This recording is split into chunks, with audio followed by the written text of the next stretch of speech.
TBD Nation, what's up? What it do? Just checking in real quick on something new for our viewers and even for our listeners. Every week, we will provide you with a quick rundown of some trending topics. I've been toying around with a lot of ideas for the name, as this is the first episode. But for right now, we are calling it The Pulse. All right, now that name could change later, but for now, it is The Pulse. And in The Pulse, again, I'm going to give you about 5 topics probably to run down. Won't spend too much time on those topics. Just give you a quick rundown, a quick perspective, a quick view of it. And yeah, and you'll see it once a week. So stay tuned. Here's the first episode. Let's go ahead and get into that, right?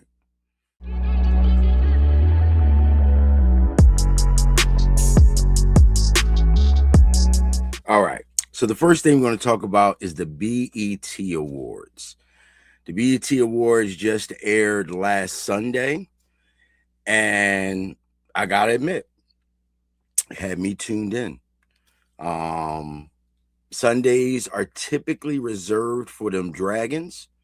If you don't know what I mean when I talk about them dragons, I'm talking about the House of the Dragons. Not House of Dragons, House of the Dragons.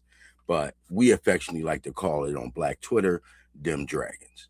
So I say all that to say I was definitely entertained.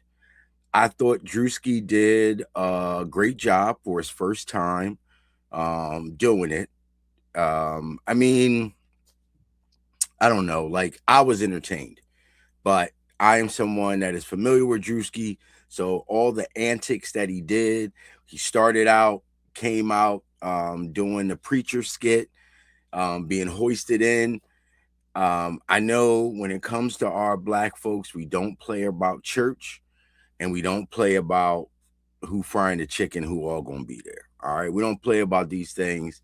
But I found it entertaining. I thought Drewski was killing it from the very beginning and didn't really give 2 fucks about what anybody thought about it. They even let this nigga get off some could have been shit in there. But overall, like I said, it was great. It wasn't a whole lot of awards being given out, right? But I mean, I was with it. Like I said, you know, it was good. It was good for me what I saw. Some of the highlights for me was probably Janet Jackson coming out in that Tupac shirt, had Tupac on the back, giving the Icon Award to Tiana Taylor. We're not even gonna get into that. I think they should change the name of it, maybe make it the Hustler of the Year or whatever. But yeah, she got the Icon Award. Some people didn't understand that, but whatever. The tribute to D'Angelo, I thought was pretty decent. You know, it was pretty good. The tribute to Lauryn Hill, which pretty much closed the show, I thought that was great. Bringing Nas out, you know what I'm saying? Having her kids do some of the songs, like it was good money. You know what I'm saying? Overall, I thought they did a great job with the Lauryn Hill tribute. And yeah, you know, we'll probably talk about it in depth on the next episode. But the BET Awards now streaming on Paramount. My only criticism is we need to let them cusses fly for real. I need to hear them shits, them fucks, them dams, and all that. You know what I'm saying? The last thing I'll say, was the Doechii and SZA thing, was that a bit that they just weren't in on? Or what? I mean, they had to get them saxophones off on somebody, and everybody else pretty much stayed within their time frame, with the exception of Cardi B. But we love Cardi B. All right. Next up, NBA free agency. Basically, where is Bron going to land? That's really what it's all about. All right. But there have been a lot of big moves this offseason in the NBA. Shout out to the New York Knicks for winning the title after 53 years. But some of the biggest trades in the NBA free agency so far, Ja Morant going to the Trailblazers to play with Damian Lillard. Is Damian Lillard still playing basketball? I hope so. But we're gonna see how that turns out. See if Ja can, turn it all around and get it done. Next, Kawhi Leonard being traded from the Clippers to go back to the Raptors. Wow. I don't know if I saw that coming, but listen, man, Kawhi name is scam likely. If you know, you know. Pablo, no. All right. Walker Kessler to the Lakers. And I was just talking about LeBron and shit. They done whitewashed the whole starting five. You know what I mean? AK-47, Luka, Walker Kessler. I mean, they did get some beige signings in there as well. Quentin Grimes, Colin Sexton. But yeah, overall, you know what I'm saying? DeAndre Ayton to the Wizards.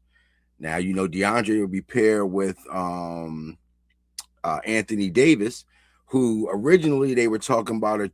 Rumors were floating around that Anthony Davis might go get a trade to the Warriors. That'll bring LeBron there and all like that, man.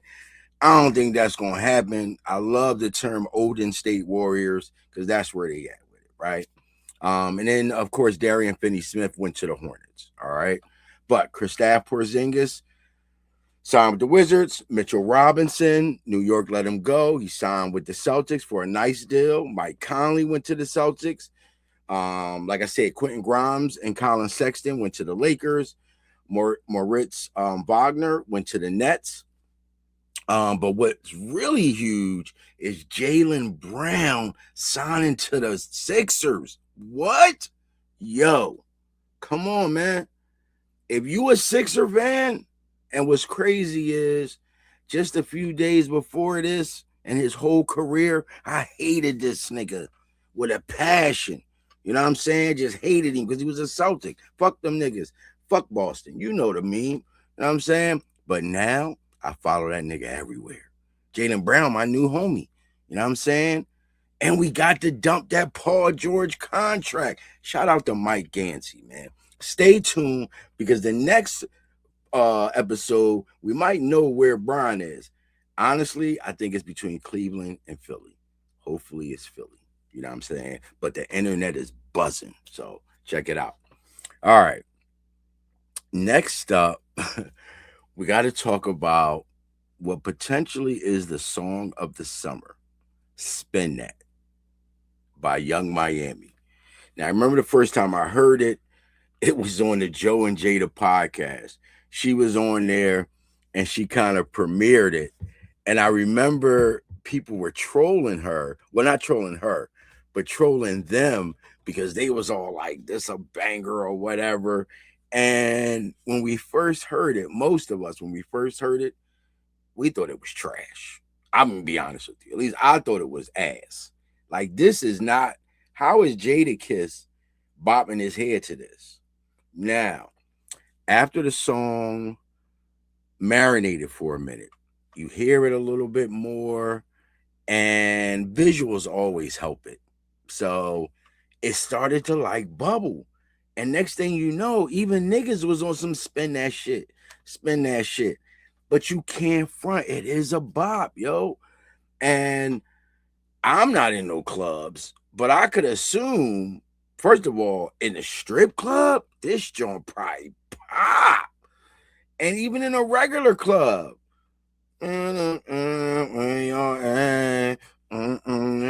y'all bad. You know what I'm saying? Like, spin that shit.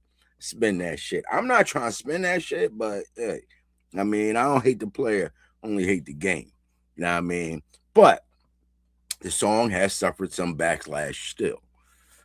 India Ari, she came out and she made a tweet about it. Like, and I'm paraphrasing, but it was basically like, don't put too much, like, this not, like, you can't make this the song in the summer. This is like, tearing down the black culture, talking about scamming and all that other shit. Like, this can't be what we feeding the youth, basically, right? And, some people agreed. Some people was giving her hell for it. You know what I'm saying? And then she put a video out. And she talks about a lot of things in the video. The video I was looking at is an 11-minute video, but she talks about how her first album, Testimony Volume 1, which is a certified classic, it turned 20 years old, I think June 27th, right? So, a milestone for her. She also talked about Clive Davis. She didn't go into it. She has a Substack apparently where she goes in depth, but she basically said she called Clive Davis interactions irritations. And she said more stories to come about that. And I believe, of course, Clive Davis passing, we might get a surviving Clive Davis. I mean, you've seen, I'm sure if you're on Twitter, you've seen the stuff about Whitney, all that. I mean, many artists, you know what I'm saying? Like, Clive was a motherfucker, yo. You know what I'm saying? So I'm waiting for his biopic, and I'm really waiting for Barry Gordy. You know what I'm saying? I know that nigga's still alive, but them two niggas. All right.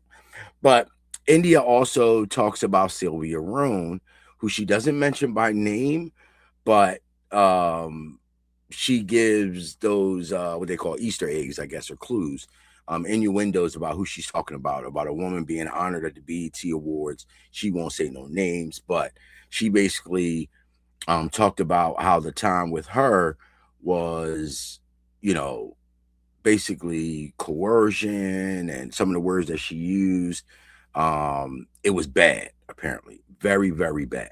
All right. But you can watch the video. It's on Twitter. If you subscribe to Substack, you can go check out her Substack. She give you that. But she also talked about her statement about the song and just the power of music, the power of words, and how these things are important.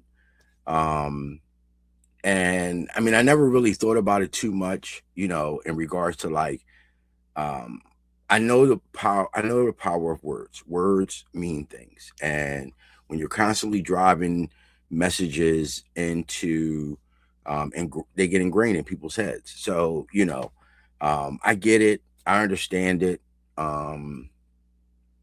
But I can't front, yo. Spin That is probably the song of the summer, and we just really hit summer. Unless they start pushing another Drake joint, because I think Drake got a couple joints too. Shebang, you know what I'm saying? I think that's probably one of my favorite joints, but Spin That shit, yeah. And for me, what takes to Spin That up to another level is if she does the remix. And I ain't gonna say the only person for the remix, but makes the most sense is Cardi.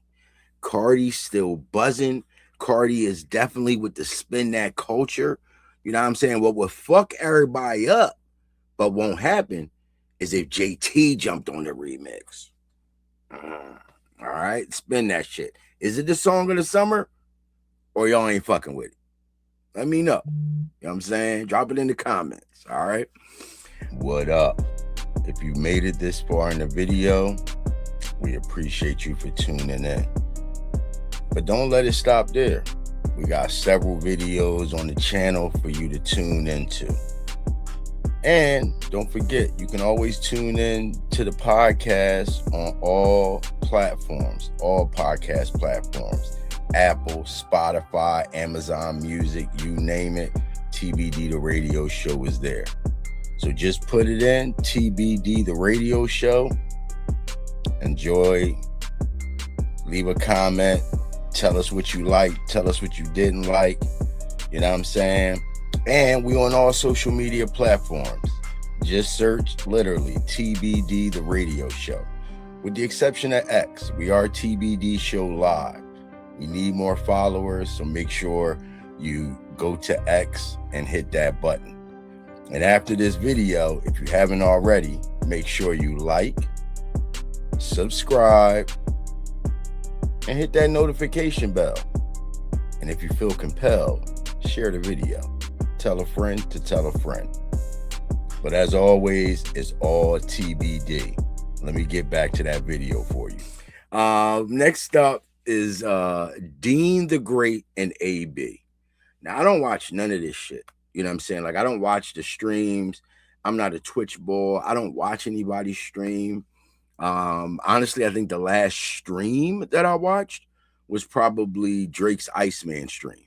I actually watched that from beginning to end. But I'm not a boy that watches streams. You know what I'm saying? I don't watch a whole lot of podcasts, even though we do a podcast. But yeah, but why I'm touching on this now is because the latest is that him and AB allegedly split, right? They allegedly not fucking with each other. They got into it. I don't know where they at. I'm assuming they was either in South Beach or in Texas or something like that. And in the video, you see them like outside.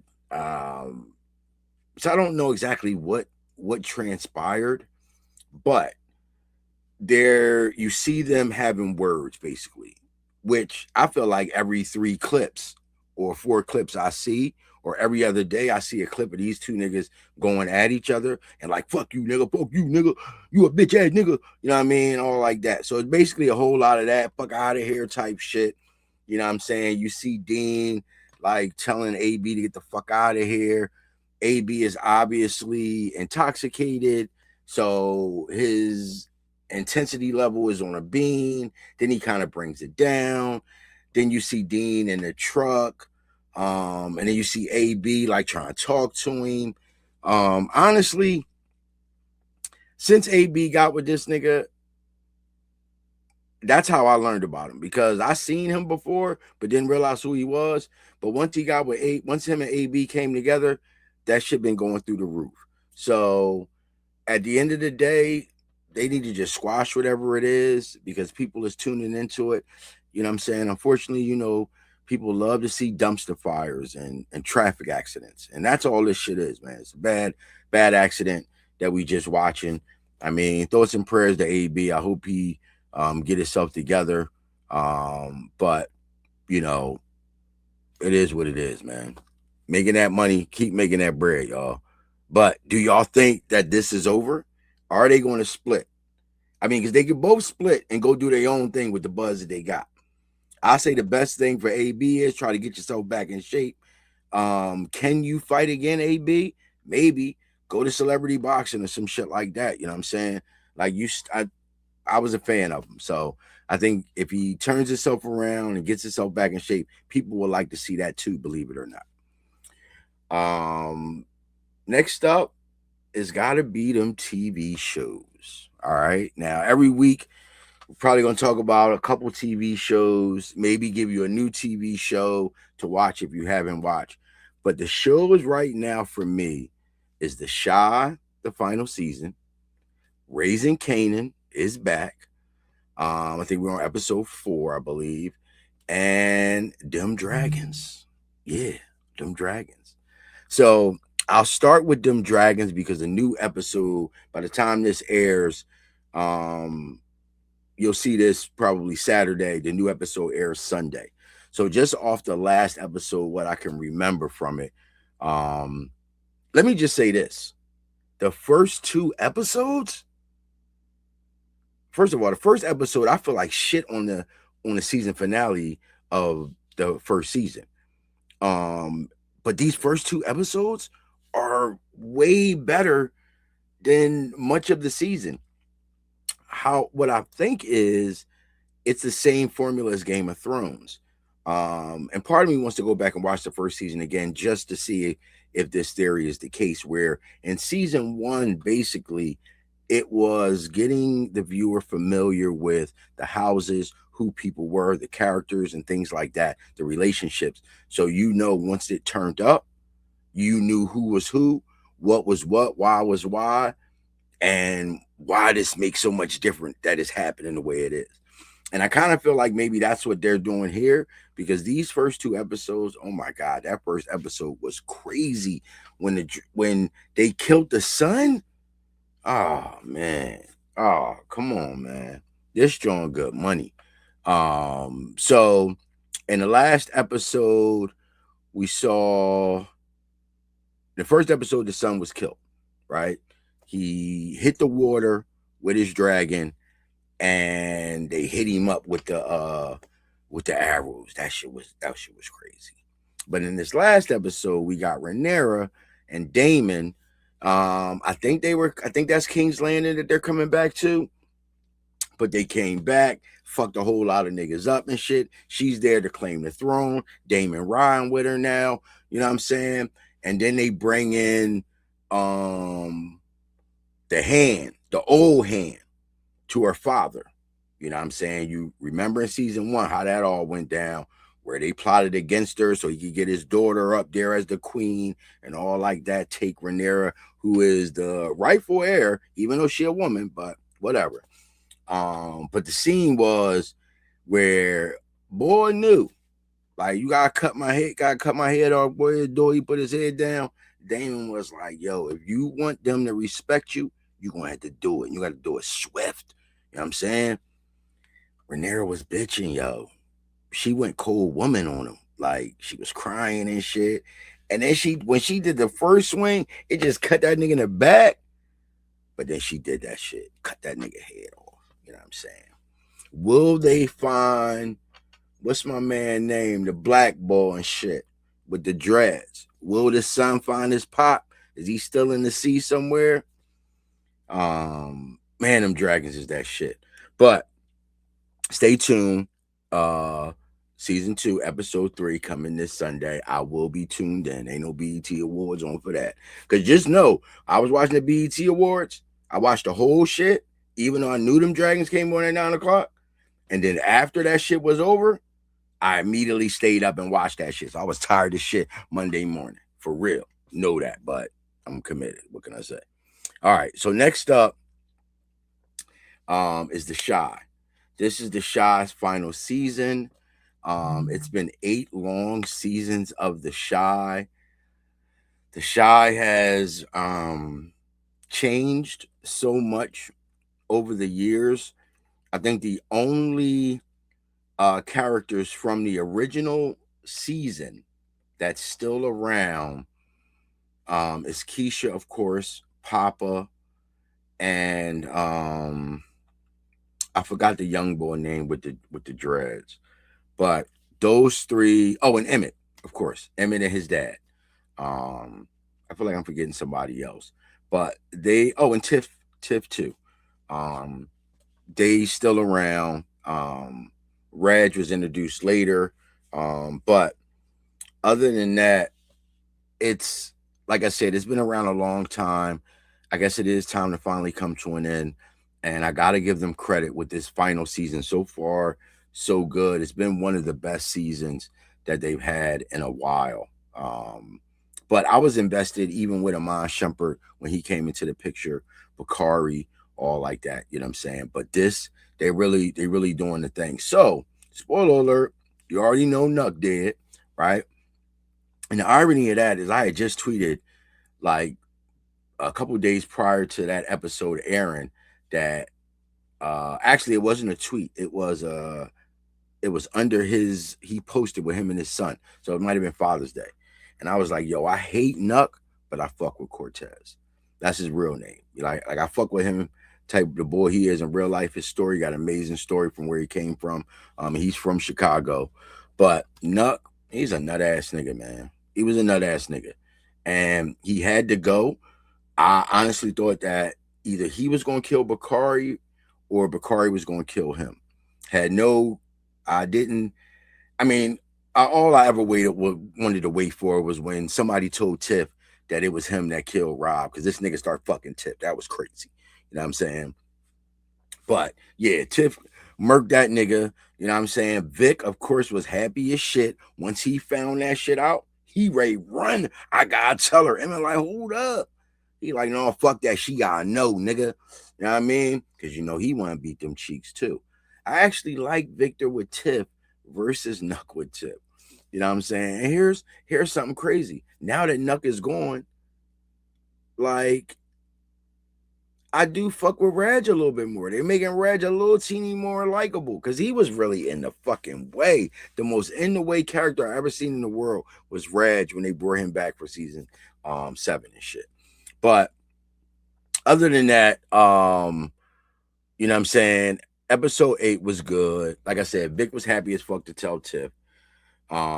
Tiff definitely drawn making Bakari take that nut charge too. Like, you know what I'm saying?